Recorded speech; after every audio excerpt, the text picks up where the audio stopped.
What's up guys, Max here, and this is a pretty important video for some of you guys that might not be following what goes on in the Killer Instinct community with its players, with the game, and stuff like that. Essentially what happened last night is extremely tragic and quite depressing, but I do want to talk about it a bit, and it's the passing of Terrence Moore, aka PushaTee, who's been a very much long-going Killer Instinct community member ever since the game came out. And I'll even say way before that, because I'd been hanging out with Pusha and Will at many, many events that the game was publicly available before the game was out, and they were two of the nicest dudes you can possibly run into. Sadly, Pusha passed away last night, and he is no longer with us. It happened very quick, and it's kind of an eye-opening experience to let you all know to appreciate everything you have, no matter how small it is, because at any given point it can kind of go away.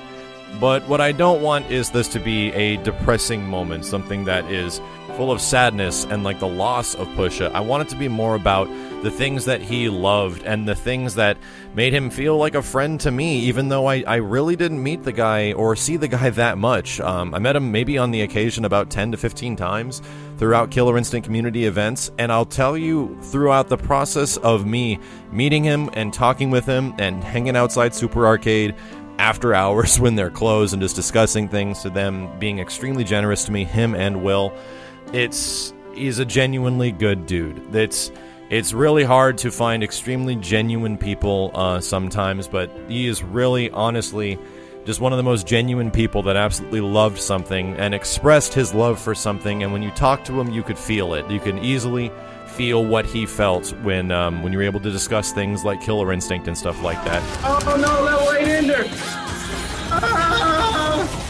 And whenever I talked to Pusha, he always, even though I didn't know him extremely well, I always felt like he was a good friend. He really gave off that vibe of just being an extremely good person.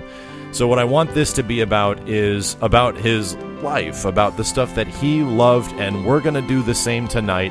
And I'm going to be holding a charity stream for the memory of Pusha as we celebrate the things he loved, and we're going to be playing a whole bunch of Killer Instinct tonight. You guys might not have realized, but over on the stream the other day, the day before he passed, we were playing games online on Killer Instinct, and he was just in the chat room playing games and talking about Season 2 just with dudes like you. He was literally the epitome of one of us, and is the exemplary example of somebody that was a huge shining beacon of positivity into a sometimes very negative, negatively connotated FGC.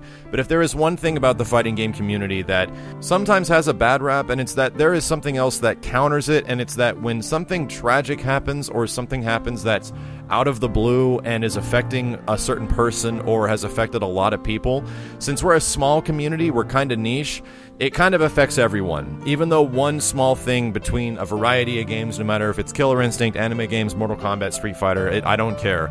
It's this fighting game community thing, and it feels like it's closely associated to family, and it hits pretty hard for the people that knew that person.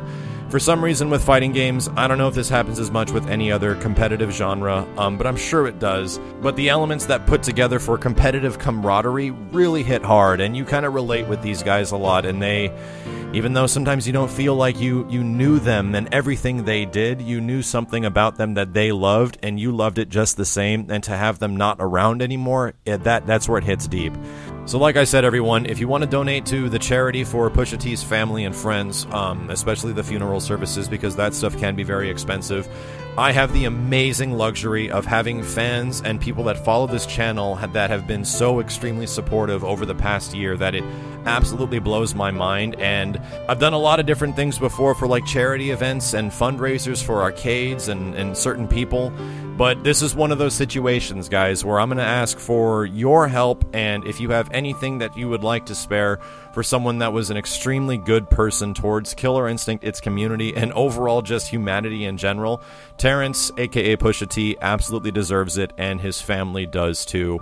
So join us on the stream, guys. We're live right now over at twitch.tv/Maximilian_dude, playing some Killer Instinct all night, and all the donations that go through are going to go directly towards the charity fund for PushaTee. As always, dudes, thank you so much for watching. Thank you for hanging out. This should be an eye-opening experience for anyone to extremely cherish what you have right now, because, like I said, at any point it could go away and you will miss it dearly. And everything that I have, I would not trade it for the world. So, as I said, guys, come join us. We're going to be hanging out. We're going to be getting excited playing KI, because that is exactly what Terrence would have wanted. As always, dudes, thank you very much for watching. My name is Maximilian, and I'll see you live on the live stream.